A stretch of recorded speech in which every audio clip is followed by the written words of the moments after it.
Hey, keep it going for Scott. He's a nasty guy. As I watch in the back, I'm like, did I not get the memo that we all have Trump impressions? This sucks. I don't have one. Think about it every night. Don't let this house fall down. The Lord left long ago. Saturday night post-show in Brimley, Bay Mills Casino. Last time I was here, there was a guy who sat up front and heckled and talked loudly the whole time. Wouldn't you know it, a year and 2 months later, same guy sitting up front did the exact same thing and then talks to us afterwards as if, I was just having fun, you know, I was trying to improve the show. And he tells us he's a comedian, which is, no, you shouldn't do that. You are a bad person.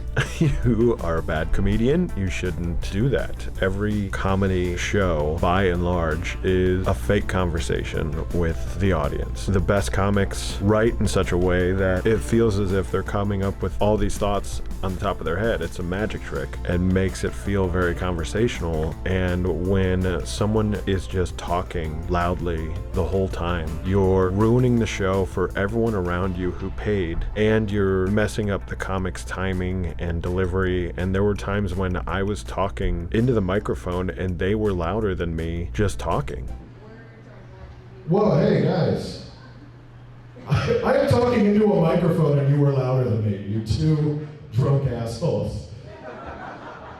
The rest of these people paid for a show, let's keep it down. It's so infuriating, and I think I lost the crowd a couple of times snapping at them because they were pissing me off, and it sucks. Alright, well I guess I'm done talking about my dead dad. I just wanted to get that off my chest, but fuck me, I guess. I sat down with Cyamundson after my shows in Cincinnati, and I recorded some of the stuff he was giving me notes about and my act. And so before the show, I had sat down and thought about those things, tried to implement them throughout my show, and I was acting out more. I was doing more over-the-top stuff. I was going out there more, and just to have it derailed by two fucking idiots who can't just walk outside and have a conversation is so infuriating. This is the maddest I've been on any of these. And the worst part was, you can do that for 90% of my act, but when I start telling a joke about my dad dying, it's so personal, and to just loudly talk over someone talking, like, that's so fucking rude. It's so unbelievably rude. And then to just come up after a show and be like, I was just trying to improve you, have a good time, like, fuck that guy. If you're watching this, and I know you're not, because you are just some guy in the UP who sucks. Fuck you, you suck. Outside of that, it would have been good. The rest of the crowd was fun. Actually, the girl he was talking to at one point was laughing so hard I had to stop and take a break because she was having so much fun watching me. Never once have I shit my own pants though and thought, this has to be my mom's fault.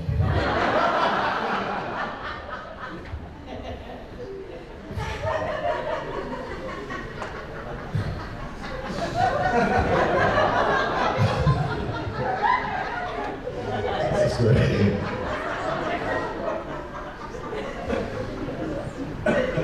Yeah, I guess we'll take a minute over this. This is my favorite type of crowd where someone is laughing so hard they can't breathe. And there's people who look like they're playing backgammon in the back, just so bored. And then he comes back in and talks to her, and then they're loudly interrupting and ruining the show for everyone around them. I saw people 5 tables over looking at me, and their head moves over to see them talking. It's so fucking rude. Just don't go to a comedy show. If you can't sit quietly for an hour and a half and not be on your phone and not talk loudly to someone, stay at home. Watch comedy on your phone. Watch comedy on your TV. Don't go to a comedy club. You're ruining the show for everyone around you. My friends always bring this up, Cyamundson in particular. Everything that goes into somebody going out to do a comedy show. Let's say tickets are $20 a piece. You go on date night, so that's $40. You have dinner beforehand, which is probably another $80 to $100. You gotta pay for parking. You gotta get a babysitter if you have kids. Think about if you work hourly, how many hours you had to work. $20 an hour, that's 10 hours of your life that were wasted by somebody talking loudly next to you at a show. At one point I called him on that, and he was like, Yeah, $5. In this economy, you kidding me?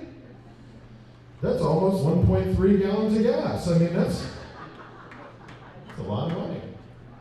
Like, it's just $5 tickets. Who cares? It's $5. Everyone around you paid. You didn't pay extra to talk and be an asshole. You go to a comedy club and you follow the rules of the comedy club. And I know this is a casino in the Upper Peninsula of Michigan, but there's still rules. The host still says, keep your table talk down to a minimum, no heckling, or you will be asked to leave. All that stuff goes into doing a show so that the performers can give the best show, so that everyone around you can focus and watch that show. To heckle and ruin everyone's night that they work so hard to get to, both the comedians and the people spending their hard-earned money, one of the rudest things you can do. That's where I'm at. I'm also on 2.5 hours of sleep, so daddy's cranky. And I got a tickle in my throat because I was over-inflecting and talking aloud. It was fine. I think I'm just a little fired up right now, but there were parts of the show where I was like, this is really good. I'm having a lot of fun. I'm in the moment. I'm enjoying this set, this crowd. I'm loving it. And then there were other times where I was like, I just stopped my brain from going on autopilot. Just get the fuck out of here. Just do the show. I actually pivoted on my last joke because I didn't want to do a 5-minute joke. I just wanted to get out of there as soon as I could. And I have a tip for you moms with Fitbits in the crowd. I shouldn't even help you, but I'll give you this one tip.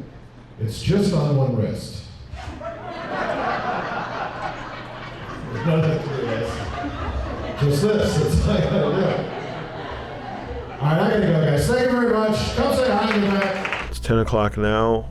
I have to hit the road tomorrow. I'm going home. Sold some merch, not a lot. It wasn't a great merch week. Whatever. I got Louisville next week on Friday, and then doing a Don't Tell in Cincinnati on Saturday, and then back home. And then I don't have anything on the books for the rest of May and most of June. None of July, none of August, nothing till September. Yeah, I ended the year of this show 3 weeks ago on a kind of optimistic note, and now it's 3 weeks later, and this is one of the lowest I felt in this whole process. My hand is shaking for some reason. I'm just being down on myself. Everything's fine. I think we have enough money to pay rent this month. I don't know what's going to happen next month. I'm really hoping to pick up some fallouts and some miracle. We can pay rent. I also have Mother's Day and Rory's birthday. So on top of not working, there's 2 money spending holidays. Okay, I'm gonna get to bed. I got a 5-hour drive home tomorrow. I get to be home with my boys on a weekend, Saturday and Sunday, so I'm excited about that. And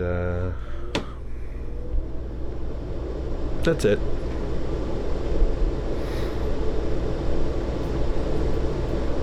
Bye. Well, it's not like we don't try. It's worth it every single night. Don't let this house fall down. The Lord left long ago. Cause I like their laugh, like, I just got brother, we gonna go hoop.